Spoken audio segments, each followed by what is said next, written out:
everyone, welcome to this week's Broadway Bachelorette, and I am your host, Hayley Podschun. Here at the Broadway Bachelorette, we recap all things Bachelor, Bachelorette, and Bachelor in Paradise.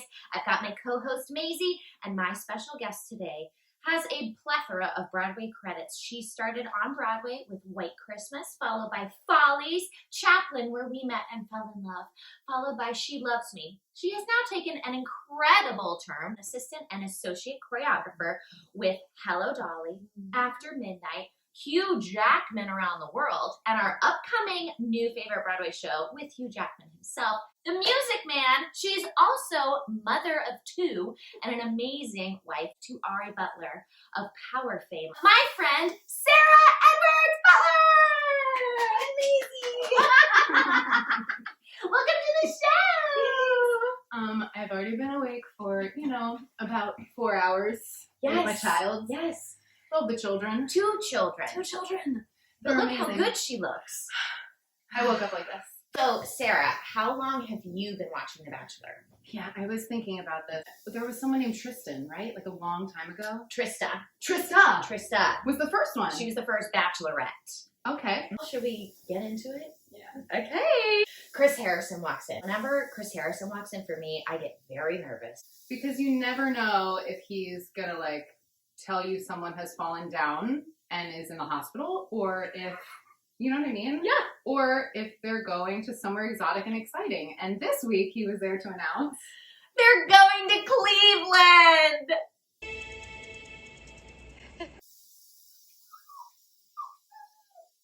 Exactly, Maisie. I have been to Cleveland only once. It was on tour with Wicked. And it was during Christmas time, so I loved Cleveland. Well, I opened the tour of Hello Dolly in Cleveland, and it is a lovely city. Let's start with our one-on-one date with Victoria F. Can we also talk about who I think should play Victoria F when The Bachelor of this season comes to Broadway? Who's that? Christina Alvarado. They're twins, right? I love that they went to Cedar Point, which is a really fun park.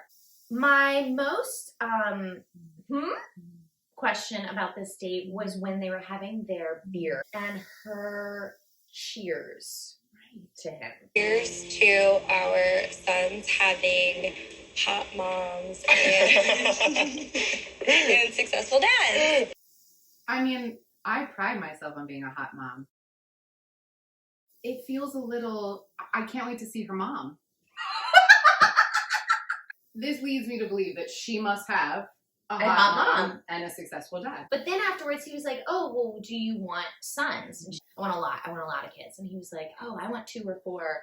So then, There's also a number between 2 and 4. They can't though, No. because he cannot have an even number of kids because they can't ride roller coasters together. Got it. Then they all have to also be sort of the same age. Oh yeah, that's right. I never thought about that.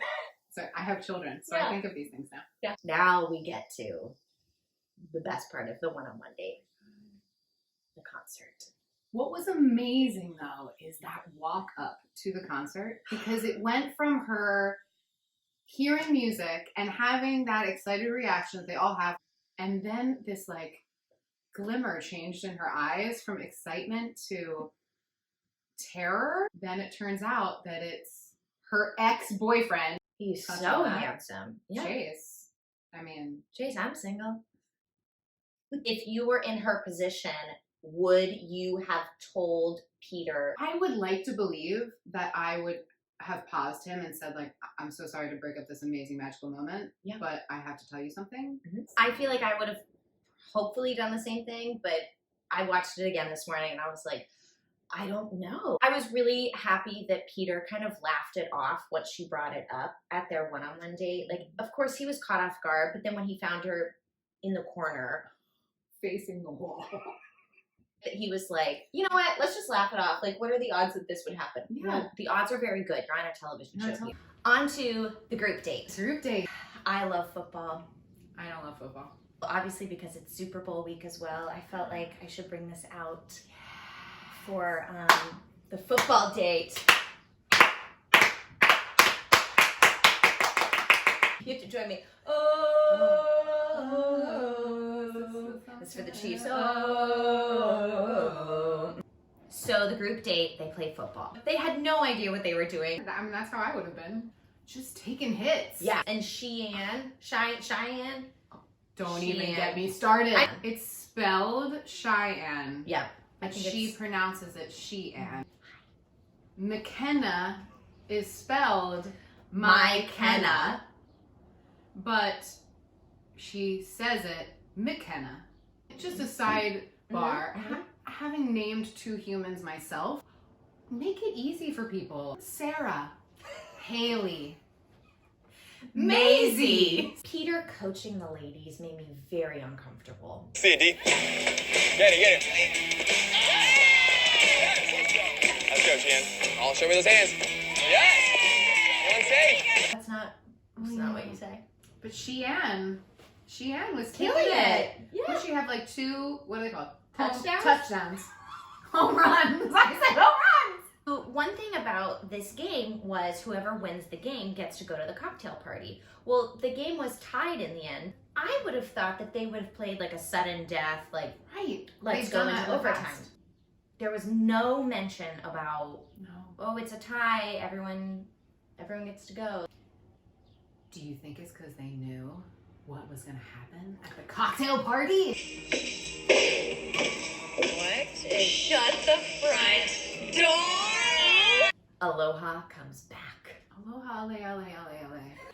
With the loudest stomping I've ever heard coming up some stairs.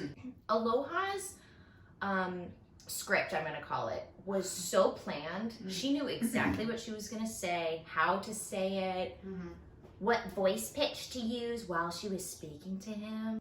Also, can we talk about the littlest couch in all of Cleveland? The 3 of them go to sit down. I was like, could you have given them a smaller piece of furniture for 3 adults to sit on? And then she was like, it was like, so fixing. weird. I was like, wait, are you fighting or are you gonna make out? And then he goes, is there a relationship here? Of course there's a relationship. Where's the last one-on-one? Kelsey. Wait, you guys, we learned something else.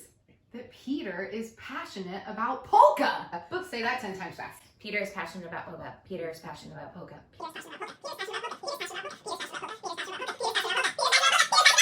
And they go to have their cocktails and their dinner, which they never eat. And her story about her parents' divorce made my heart sink. But then clearly there was an editing thing that we really missed because all of a sudden he started speaking about how his family immigrated and he was just crying. Yeah, sobbing, Peter. And then in the next shot, there were no tears. Rose ceremony. I got to shout out to Deandra and Natasha. I loved they called him out. Yes. Good job, ladies. He seems blindsided. Every time a girl says to him, you gave my rose away. Like, that group rose went to a girl that wasn't even on the group. Right. And then, of course, the episode ended with a to be continued. Scene time? So we've got Aloha, MyKenna, and a little snippet of Tammy. I think because you love MyKenna, I'm going to give you MyKenna. I need you guys to catch me up on everything because I've only seen what the internet has seen.